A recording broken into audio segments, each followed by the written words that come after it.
It's only taken 3 slots, but we now have our first isekai of the batch. Isekai!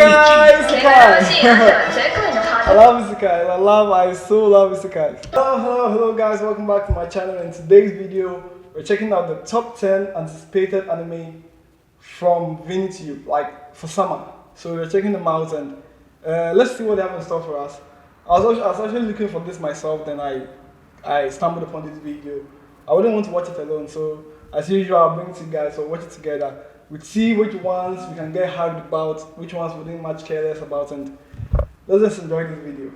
Alright. It's June now, and we all know what time it is. Time for one of the last few seasonal previews for the upcoming summer 2021 season. We just had a banger of a season, and I'm sure that everyone had their fill of crazy shows representing all kinds of genres. While we slowly bid the spring 2021 season goodbye, it's time to look to beyond the horizon of what's to come. What I'll do for today is to compile what I think are the top 10 most anticipated new anime this upcoming summer season. The examples are done on an anecdotal basis, but I feel that it does a decent job of representing what most people are looking forward to. Hey, if you're someone who's not too updated with the shows to come, maybe this is also your chance to pick up something that you might actually find interesting. Death game or battle royale anime seems to be picking up steam now, isn't it? After quite the drought, we had both Gleipnir and Darwin's Game last year. Darwin's Game. He just mentioned Darwin's Game, and I would recommend that anime to anyone, anytime, any day. It's a great anime. If you haven't seen it, make sure you check it out. Maintain to be rather underrated shows that you should definitely check out. But for this summer season, we'll look to be seeing more in the form of battle in 5 seconds after meeting. Just like the previous instances, here we see our protagonist Akira to be one of the many lucky people who gets whisked out of their everyday life to be part of an experiment. Said experiment, of course, practically erases them from existence while granting them powers. Powers that include the ability to enhance one's own body to being able to affect reality itself. There's quite a wide range of brokenness, if you ask me. Now, what do they do with it? Trials, one-on-one fights, battle royales, fights to the death. Everything is on the table in this one. Armed with his most powerful asset, his intelligence, Akira looks to win this game and unravel the secret behind the sketchy organization responsible for these fights. I'm hyped about it, guys. I totally want to see this. I don't know when the release date is, but I'll check that out because that sounds cool. On to the next one. PA Works is back again with its new offering this season. Aquatope of White Sand tells the story of Guguru, an 18-year-old girl who works at an aquarium, and her meeting with runaway idol Fuka. The two eventually get to know each other, but those days together look to be coming to an end due to a looming crisis. With the aquarium being in danger of closing down, the two look to get to know each other and share their dreams. Is it just me, or does this show remind you of A Lull in the Sea? Must be the watery aesthetics, I think. Based on the synopsis alone though, I'm seeing something like a coming-of-age story where the two girls get to grow with each other in a bid to save the aquarium. In a way, I can also see something like Adachi and Shimamura from it. Either way, I think that quite a lot of people are excited for this show, and I've got some decent expectations from it. Now, for me personally, I don't know about you.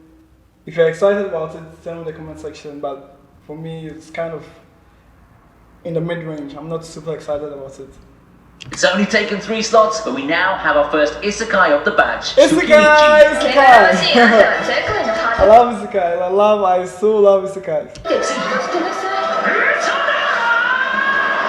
Summoned to another world as a brave warrior, Makoto Misumi's adventure doesn't start on the right foot. I mean, he's apparently so ugly that the goddess of the world strips him of his title and banishes him to the wilderness. While he may be lacking in attractiveness, he has no shortage of power, something that he wastes no time in exhibiting in his lone journey. Standing against everything that fate throws at him, may it be monsters or the gods themselves, it's time for the forsaken adventurer to stand against fate and prove his worth. Now, I see a lot of people being so stoked with this finally getting an anime adaptation, and I can see exactly why. It's got a main character that's way more overpowered than typical isekais, and it's got a lot of wild and crazy stuff that I'm sure isekai lovers would never get enough of. This year's a really good year for isekai, right? We've got all of these heavy hitters like Mushoku Tensei and Spider coming out.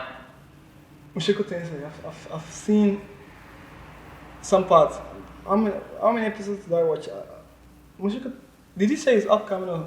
I've watched it. Is it season 2 or something? Let me know in the comment section. I'm kind of confused right now. And now you can add Tsukimichi to that list.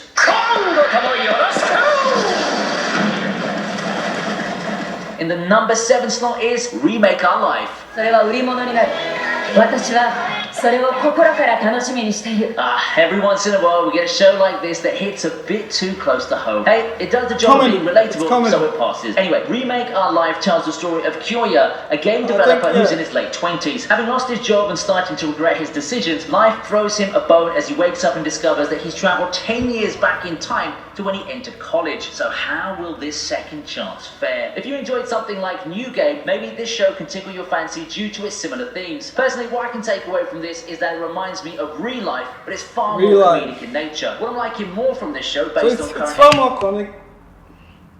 So it's far more comedic, and I think I'm good to watch something like that. So let's go. Expectations is how it's set to be one of the relatively few anime that tackle college life and its intricacies. Comparatively speaking, it's a rarity to see college life being depicted in anime, and I think we'll get a rather decent representation of it in this anime. I'll be expecting a lot of laughs and some dilemmas that could be relatable for the older audiences. 今僕の目の前に広がっているのは戻りたくて仕方なかった10年前のあの日の世界だった。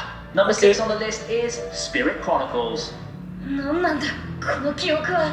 What do you know, we have another Matsuoka harem coming up, and both VA fans and Isekai fans are waiting for this. To be fair, this Isekai seems to have a rather unique concept and execution. Instead of a guy dying and resurrecting in another world, you have a person dying and having his memories and mind fusing with someone else from the other world. Yep. A person dying and having his memories and mind fused with someone else from another world. Wow, wow, wow, wow, wow.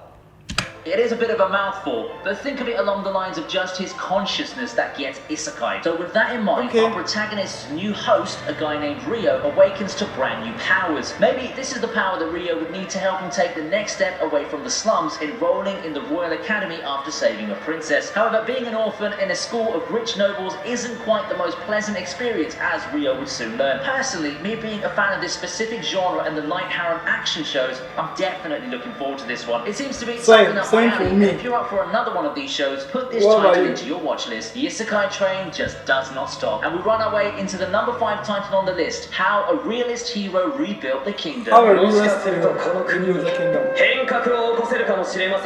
Kazuya Soma finds himself in the plight of many anime heroes in the modern era, being transported into another world. There is one problem though, he's got nothing on these overpowered forces of destruction that call themselves underdog heroes. No. For Kazuya, his idea of heroism comes in a more subtle way. You see, instead of going on a quest to defeat some demon lord, his idea of making his contributions is to rebuild the fledgling economy of the country that he finds himself in. Apparently, Yes, I think as compared to the overly cautious hero, I'll totally recommend that anime to, and if you haven't seen it, you should check it out. He's the kind of hero that is simply overly cautious. Like, no matter how he's stronger, like he is than you, he will still make sure that he obliterates you like completely. So there's nothing left. He's just so cautious. And comparing him to this guy, looks like the direct opposite. I don't know what to be at. I don't know the full things that we can expect from this guy. But then from what I've heard right now, I think that's what it is. It's like direct opposite of the overly cautious hero guy. What was his name? I can't remember it now. Let's continue. Planted into a position of power, Kazuya must gather his forces, make some arrangements, and get his A game on in the whole wheeling and dealing thing with reforms to put the country back on its feet. Now, here's an isekai of a slightly different flavour. See, this is why the genre just refuses to die. There are just so many things you can do with the otherworld concept. I feel like a show like this is just touching the tip of the huge iceberg of possibilities. This is a show that I'm personally looking forward to seeing. Same. I'm hyped about it. 諸君らの才がこの国にとって有用と判断したら私は礼を尽くしてその者を家臣に迎えるであろう As we start breaching top 3 territory, we take our final pit stop with Sunny Boy. ねえ、ここはユートピアなのかな、それとも地地獄 Now, with a title like that, I really didn't know what to expect at first. It turns out that the title is a show about students drifting to another dimension where they awaken their supernatural abilities. With their powers, their fight for survival in this otherworldly dimension begins. It's survival in the sense that it's structured more like an escape story instead of a battle one. Talk about another cool isekai variant. The premise is pretty much similar to a manga called Drifting Classroom. However, for those who prefer a comparison with more modern anime titles, I'm seeing something like Charlotte as far as the superpowered students thing goes, or maybe Talentless Nana. That's not exactly bad company to be in now, is it, right? Madhouse brings us this anime original on July the 16th. The art looks gorgeous already. 16 July, what's the date? 9th. Okay. And I can't wait to see how the story's going to go. Overall, I'm keeping my expectations relatively high for this one. Number 3 on our list is Peach Boy Riverside. You remember the show which had 2 yandere-looking characters as the main ones, yeah? Well, it's coming this season, and you wouldn't expect something like that to have the title Peach Boy Riverside now, would you? From what we know of the show, it's basically an adventure story featuring a princess and her savior against monsters known as Oni. It's the story of a fated meeting leading to a journey that will affect the fate of the world. Now, it sounds like a standard adventure story, but I assure you that it's not that simple. From what I know, it's a very enjoyable show that bridges a lot of genres. It looks to be a really badass show that has shades of Momotaro. Wait a second, I guess that's where the name comes from, yeah? Okay. Peach Boy Riverside looks like a show that will have no shortage of over-the-top action and a handful of fan service. Oh, and more action stuff. know that it's by the same person who did Dragon Maid. This one's gonna be good. This one's gonna be good.